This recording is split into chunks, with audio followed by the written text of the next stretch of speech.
नमस्कार साथियों, आप सभी का एक बार फिर से स्वागत है मेरे इस चैनल पे। आज एक बार फिर से चर्चा बिहार की राजनीति को ही लेकर करने वाले हैं। इसमें ये देखना दिलचस्प होगा कि जो घटना घटी है और आने वाले समय में किस प्रकार से घटना घटने वाली है, उसी के बारे में आप लोगों के साथ चर्चा करने के लिए मैं आया हूं। और कैसे 2024 के चुनाव के बाद बिहार की राजनीति की दशा और दिशा बदलेगी, इसके बारे में भी आप सभी से बात करनी जरूरी है। तो इस चर्चा को शुरुआत करते हैं। जैसा कि आप सभी को पता है, बिहार में एनडीए की सरकार बन गई। उन्होंने बहुमत भी साबित किया। हालांकि उस दौरान कितनी चीज़ें सामने आई, इससे आप सभी वाकिफ़ हैं और हमने भी आपको इसके बारे में बताया। लेकिन इन सभी चीज़ों से आपने एक चीज़ नोटिस किया होगा, इस सारे प्रकरण में जो केंद्र बिंदु रही वो थी भाजपा। क्योंकि हमने पहले भी कहा था कि सरकार एनडीए की बनी है और बहुमत साबित करने की जिम्मेदारी भाजपा की है। और इसी कड़ी में जिस प्रकार से विधायकों को ट्रेस करके विधानसभा तक लाने की जिम्मेदारी भाजपा और उसके शीर्ष नेतृत्व ने दिखाया, वो आप सभी ने देखा। अब चर्चा इस बात की करते हैं कि आखिर बिहार में होगा क्या। ये भी खबरें लगातार चल रही है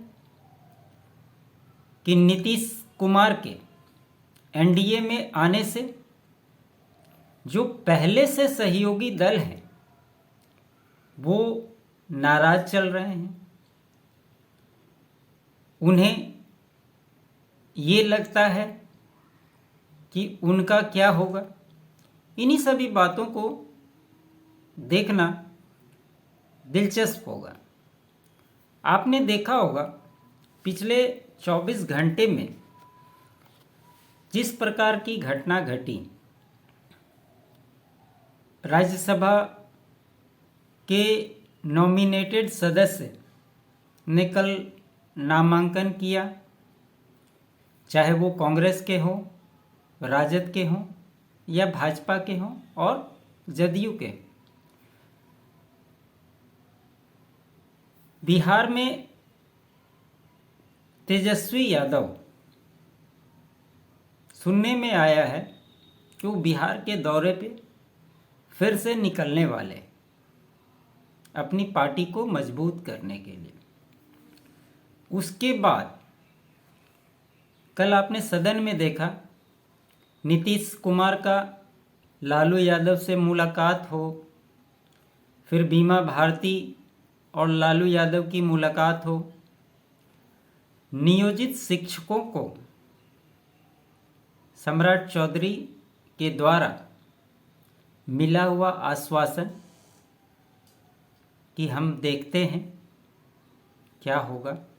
और इसके साथ जैसा कि कल मैंने आपको बताया था कि भाजपा की राष्ट्रीय कार्यकारिणी की बैठक दिल्ली में जो 17-18 तारीख को होगी, उसमें लार्ज स्केल पे लोग वहाँ पे जुटेंगे, जिसमें भाजपा के सीनियर लीडर हों, अभी के वर्तमान लीडर हों, बूथ लेवल के कार्यकर्ता हों, सारे लोग, बिहार के प्रभारी विनोद तावड़े हों, ये सारे लोग जुटेंगे। और एक बात ये भी चल रही थी कि सरकार तो बहुमत साबित कर लिए, मंत्रिमंडल के विस्तार को लेकर भी चर्चाएं चल रही थी। तो चूंकि पहले ये स्थिर ही नहीं था कि सरकार बचेगी या जाएगी, तो पहले फेज में बहुमत परीक्षण को पास करवाना जरूरी था, जो कि हो गया। और अब बात मंत्रिमंडल विस्तार की हो रही है। तो आप देखेंगे कि जो मीटिंग 17-18 के बाद होकर जो दिल्ली में मीटिंग होगी, वहाँ से जब सम्राट चौधरी हो, विजय सिन्हा हो, बिहार प्रभारी हों, ये सारे लोग जब आएंगे, उसके बाद मंत्रिमंडल का विस्तार भी आपको देखने को मिल जाएगा। और जिस प्रकार भाजपा प्रयोग में विश्वास करती है, वो आपको मंत्रिमंडल के विस्तार में भी देखने को जरूर मिलेगा। क्योंकि बिहार की राजनीति में जातीय पॉलिटिक्स ज़्यादा होता है। जातीय समीकरण को बैठाकर कोई भी पार्टी काम करती है। और साथ में जो 33% महिलाओं को आरक्षण देने की बात प्रधानमंत्री ने की थी, उसकी भी रूपरेखा की झलक आपको, चाहे वो राज्यसभा की सीटों के बारे में हो, 2024 चुनाव की बात हो, 2025 या आने वाले समय में जितने भी तरह के चुनाव आने वाले हैं, यहाँ पर आपको भारतीय जनता पार्टी के द्वारा ये समीकरण बैठे हुए नजर आएंगे। इसमें सबसे खास बात ये है कि क्या नीतीश कुमार एनडीए में आए हैं और जो पहले से सहयोगी हैं, उनका तालमेल कैसे बैठेगा। और इसमें सबसे ज़्यादा चिराग पासवान की असहज होने की बात लगातार उठती है। ये बात मैंने कल आपको क्लियर कर दी थी। सीटों के समीकरण को लेकर आप गांठ बांध ले, इसमें कहीं कोई चेंजेस होती हुई नज़र आपको नहीं आएगी। और जितने भी दल एनडीए में हैं, वो सारे इंटैक्ट रहेंगे और एनडीए के साथ ही चुनाव लड़ेंगे। लेकिन खबरें ये चल रही है, खेला होने की बात तो आपने सुनी, खेला होते होते नहीं हुआ। जो करना चाहते थे उन्हीं के साथ खेला हो गया। लेकिन फिर से खेला हो सकता है। वो खेला क्या होगा, उसके बारे में मैं आपको समझाता हूँ। आप सभी को पता है, नीतीश कुमार जब महागठबंधन में थे तो भाजपा अपने प्लान पे काम कर रही थी और नीतीश कुमार के आने के बाद भी भाजपा के प्लान में किसी तरह का कोई भी चेंजेस नहीं हुआ है। भले ही नीतीश कुमार बिहार के मुख्यमंत्री बन गए, उनके अनुसार विभाग जो उन्हें चाहिए था वो विभाग भी उन्होंने अपने पास रखा, अपने लोगों को जो विभाग देना था वो विभाग भी उन्होंने दिया। इससे भाजपा को कहीं कोई दिक्कत नहीं है, ये बात मैंने आपको पहले ही बताई। क्योंकि भाजपा का मेन मोटो 2024 चुनाव में 40 के 40 सीट जीतना और केंद्र में नरेंद्र मोदी को तीसरी बार प्रधानमंत्री बनाना है। इसलिए ये जितनी भी सारे चीज़ें हैं ये आपको यहाँ देखने को मिली। आपको ये लग रहा होगा कि भाजपा इतनी बड़ी बड़ी बातें करती थी, लेकिन जैसे ही नीतीश कुमार आए तो उनकी एक भी नहीं चली। जैसा नीतीश कुमार पहले से चलाते रहे हैं वैसे ही इस बार भी वो चला रहे हैं। लेकिन हम आपको जो तथ्य बता रहे हैं इसको आप समझिए। आपने देखा होगा नीतीश कुमार के कार्यकाल के समय भाजपा के जो पुराने लोग थे, भाजपा कैसे काम कर रही है। नंदकिशोर यादव के साथ उनकी ट्यूनिंग थी, सुशील मोदी के साथ उनकी ट्यूनिंग थी। चाहे भाजपा के जो भी शीर्ष नेतृत्व थे बिहार के, उन लोगों के साथ जब सरकार में वो लोग थे तो नीतीश कुमार बहुत सहज रहते थे। इसीलिए नंदकिशोर यादव को स्पीकर के पद पे बैठाया गया, प्रेम कुमार को मंत्रिमंडल में शामिल किया गया, ताकि ये ऐसे नेता हैं जिसे देखकर नीतीश कुमार सहज रहे।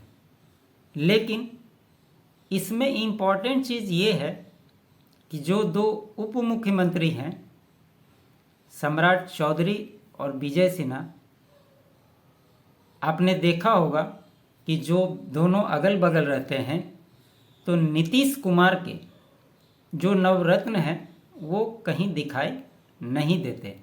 आप इससे अंदाज लगा लीजिए कि नीतीश कुमार सीएम जरूर हैं, लेकिन ये जो दो स्तंभ बगल में खड़े हैं वो सब कुछ उनके अनुसार होने नहीं देंगे।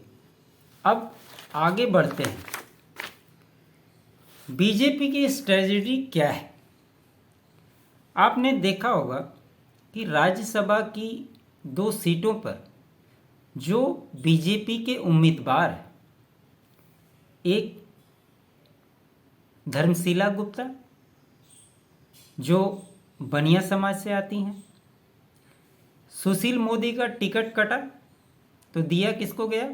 धर्मशिला गुप्ता, जो वही जातीय समीकरण पे सूट होता है और उसी जातीय समीकरण से वो भी आती हैं। और साथ में जो 33% महिला आरक्षण की बात होती है उसमें भी वो फिट बैठती हैं। दूसरा चेहरा भीम सिंह, ये चंद्रवंशी समाज से आते हैं। और जो मंत्रिमंडल में शामिल है प्रेम कुमार, ये भी इसी समाज से आते हैं। अब जरा वोट के आंकड़ों को भी साथ में समझते जाइए। ये दोनों चेहरे ईबीसी समाज से आते हैं, अति पिछड़ा समाज से, जिनका वोट प्रतिशत 36% है। और ओबीसी चेहरे जो हैं उनका वोट प्रतिशत, ओबीसी का वोट बैंक 27% है। आप इस दोनों को जब साथ में जोड़ेंगे तो टोटल वोट प्रतिशत जो है 63% हो जाती है। अब चूंकि ओबीसी में सबसे ज़्यादा वोट यादव समाज का है 14%, जो ऐसा कि आप सभी को पता है कि कहा जाता है कि वो लालू यादव के कोर वोटर हैं, MY फैक्टर में आते हैं। तो उस 14% को आप घटा दीजिए तो घट करके ये 49% होता है। लेकिन यहीं पे एक ट्विस्ट है। अभी जो राजद ने राज्यसभा के लिए 2 लोगों को नामांकन भरा है, उसमें एक मनोज झा हैं जो ब्राह्मण समाज से आते हैं और दूसरे संजय यादव जो कि हरियाणा के हैं और कहीं न कहीं उन्हें तेजस्वी यादव का सलाहकार माना जाता है। आप उसी का रिवॉर्ड संजय यादव को मिला है। लेकिन जो राजद MY समीकरण की पार्टी कही जाती है, संजय यादव को राज्यसभा भेजे जाने के कारण यहाँ के यादव हों या मुस्लिम नेता हो, दोनों की नाराजगी साफ है और होनी भी चाहिए। क्या बिहार में कोई ऐसे नेता नहीं हैं जो राज्यसभा जा सकें, जिसके लिए तेजस्वी यादव को हरियाणा से संजय यादव को हायर करना पड़ा? आपको एक घटना याद होगी, जब सुशील मोदी ने हरियाणा में जाकर कहा था कि आप यहाँ बीजेपी की सरकार बना दो, हम बिहार की बेटियों की शादी हरियाणा में करवाएंगे। तो उस पर कितना बवाल हुआ था ये आप सभी अच्छे से जानते हैं। तो इसके चलते भी इन दोनों समुदायों में नाराजगी है और कहीं न कहीं अगर भाजपा को 14% वोट नहीं चाहिए यादवों का, उनका मानना है कि अगर 4% वोट भी हमें मिल जाता है तो मेरे लिए बहुत है। और इस प्रकार की हुई घटनाओं के कारण और राष्ट्रवाद हो, हिंदुत्व हो, इसके नाम पे निश्चित तौर पे लोकसभा में वोटों का बिखराव होता है और वो वोट भाजपा को मिलता रहा है। तो इसमें कोई परेशानी नहीं होगी कि कुछ वोट हर जाति में होता है कि किसी के भी कोर वोटर हो वो दूसरे पार्टी को भी सपोर्ट करते हैं, उनको वोट देते हैं। तो भाजपा यादव में से 4% ही मान के चलती है कि अगर मुझे 4% भी उनका वोट मिल जाएगा तो मेरे लिए बहुत है। अगर उस 4% को और साथ में स्वर्ण जाति बीजेपी का शुरू से कोर वोटर रहा है और इसी के लिए विजय सिन्हा को उप मुख्यमंत्री बनाया गया और उधर से जदयू से संजय झा राज्यसभा नॉमिनेशन में गए और जो मंत्रिमंडल का विस्तार होगा इसमें भी ये चेहरे आपको देखने को मिलेंगे। ये मोटा मोटी 15% वोटर हैं। ये सारे लोगों को आप जोड़ देंगे तो टोटल आंकड़ा 68% का चला जाता है, जबकि मुस्लिम आबादी 19% के आसपास है और यादव 14%, तो 33% कहा जाता है। अगर उसमें से 4% हट गया तो वोट प्रतिशत घट के 29% पे आ जाता है। अब सबसे बड़ी बात ये है कि ऐसा नहीं है, आपको इस बात को भी समझना होगा कि सारे मुस्लिम भाजपा विरोधी ही हैं। बहुत सारे ऐसे मुस्लिम हैं जिस प्रकार से नरेंद्र मोदी सभी धर्मों की बात करते हैं, बहुत सारे मुसलमान इससे भी इत्तेफाक रखते हैं और इसके फलस्वरूप आप देखेंगे कि हर जगह भाजपा मुस्लिम समुदाय में भी, खास करके पसमानदा मुसलमानों में अपनी पैठ बना रही है और इसका असर आपको लोकसभा हो चाहे और भी जो चुनाव आएंगे, इनका प्रतिनिधित्व भाजपा में भी मिलता हुआ आपको दिखाई देगा, ये निश्चित है। तो ये आप नहीं कह सकते कि मुस्लिम टोटली भाजपा विरोधी हैं, वो भाजपा को वोट करते ही नहीं। अब इसको ये समझिए कि जो सीटों का समीकरण हमने बताया था उसमें से बहुत ज़्यादा चेंजेस होता हुआ दिखाई नहीं देता है। जो दल एनडीए के साथ हैं वो एनडीए के साथ ही रहेंगे और इसके अलावा जो अभी एनडीए के साथ जुड़े नहीं हैं, चाहे वो विद्यापति चंद्रवंशी हों, पृथ्वी माली हों, मुकेश सहनी, इनके लिए भी भाजपा की प्लान में सीट रखा हुआ है। और आप देखिएगा जब आचार संहिता लागू हो जाएगी, ये सारे लोग भी भाजपा के सपोर्ट में आएंगे और इनकी भी व्यवस्था कर दी गई है और कहीं ना कहीं ये भाजपा के बैनर तले एनडीए के साथ चुनाव लड़ते हुए आपको नज़र आएंगे। अब इसमें एक सवाल ये भी उठता है कि क्या 2024 के बाद बिहार की सरकार 2025 में ही बिहार का विधानसभा चुनाव होगा या 24 के बाद कभी भी हो सकता है।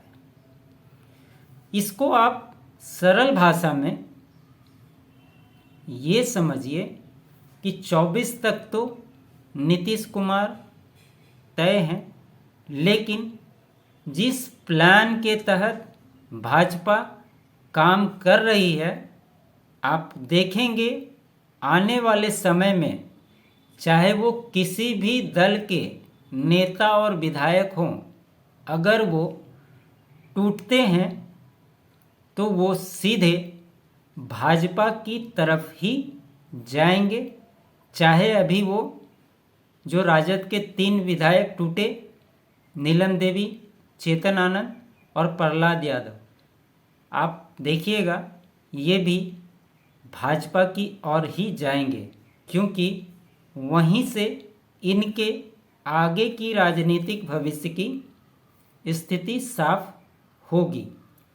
और आने वाले दिनों में जितनी भी पार्टियां हैं, अगर उनमें टूट होती है, वो सीधे भाजपा की ओर ही जाएंगे और ये समीकरण आपको बहुत जल्द, सिर्फ आचार संहिता लागू होने दीजिए, आपको दिखाई देने लगेगा।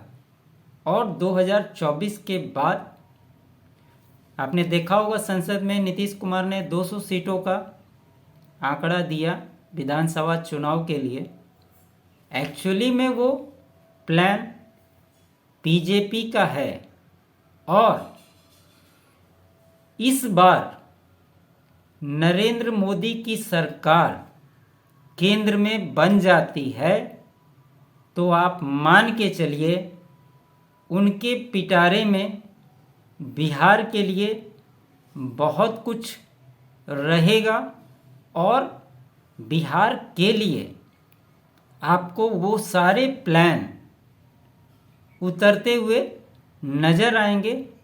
इसीलिए उन 200 सीटों का फॉर्मूला दिया गया और उसी फॉर्मूले के तहत आपको आगे की राजनीति बिहार में होती हुई दिखाई देगी। इसमें कहीं कोई संशय नहीं है और इसी प्लान के तहत भाजपा काम कर रही है और ये सारे प्लान आपको एक के बाद एक होते हुए दिखाई देंगे। इसलिए आप सभी इन चीज़ों को समझिए कि कैसे भाजपा काम कर रही है और जितने भी उनके सहयोगी दल हैं वो सभी आगे की राजनीति के लिए भाजपा और एनडीए के साथ ही रहेंगे। चूँकि नीतीश कुमार को भाजपा ने मुख्यमंत्री बनाकर बहुत कुछ पहले से ही दे दिया है, इसलिए उनकी सीटें लोकसभा में भी जैसा कि मैंने बताया कम होंगी और आगे की राजनीतिक परिदृश्य में भी जेडीयू भाजपा के प्लान में ही काम करती हुई दिखाई देगी। आपको ये चर्चा कैसी लगी आप हमें ज़रूर बताएं।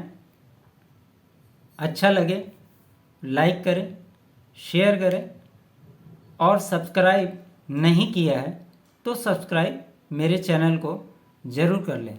आप सभी का बहुत बहुत धन्यवाद।